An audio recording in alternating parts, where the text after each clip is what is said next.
Ikaw, anong nilalang ka na sa loob ng katawan yan? Pwede ba kita makausap? Tao ka ba hindi? Tao?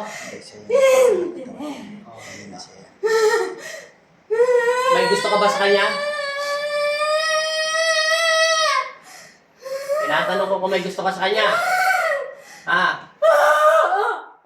Anong nilalang ka? Elemental Spirito Diablo. Ayaw mo magsalita. Spirito Diablo. Ayaw. Tasa magnetiko ng apoy ang buong katawan niya. Yung mas... Ella, pasintabi. Bigyan kami ng liwanag galing sa kariyan ng Diyos. Ano? Bibigyan ka. May gusto ka ba sa kanya? Hindi na pwede magkagusto sa kanya. Siya ay pag-aari ng aking ama ng Panginoon mo rin. Siya ay tao, hindi siya elemento, espiritu. Titigilan mo siya, hindi. Titigilan mo, hindi. Ayaw mo, ha? Lagyan ng cross magnetic yung buong katawan. Susunod ka dyan, maniwala ka. Lulubayan mo siya, hindi. Alis na!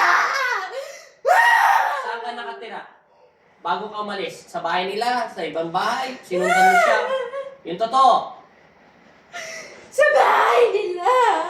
Bilang alipin ni Kristo, lalayas ka sa loob ng katawan niya, hindi. Alis na ako! Lalaki ka, babae o espiritu? Ano kasariya mo? Lalaki? Babae? Lalaki ka ba o babae? Lalaki! Anong tawag sa'yo? Sa mundo nyo? Ano ang pangalan mo? Sa mundo nyo? Engkanto, maligno, espiritu masama, etc. Ano? Anong tawag sa'yo? Hindi mo alam? Ano ka ba? Demonyo? Maligno? O maitim lang? Sumagot ka. Ayaw mo. Aalis ka na. Pag sinabi ko labas ka dyan, lalabas ka. Sa pangalan ng Ama, ng Espiritu Santo, saan ka babalik? Sa bahay nila o sa impyerno? Sa impyerno! Hindi kita ilalagay sa impyerno. Ilalagay kita doon sa pinakamalayong bundok at kailanman hindi ka nakakita ng tao. Sa pangalan ni Kristo, labas!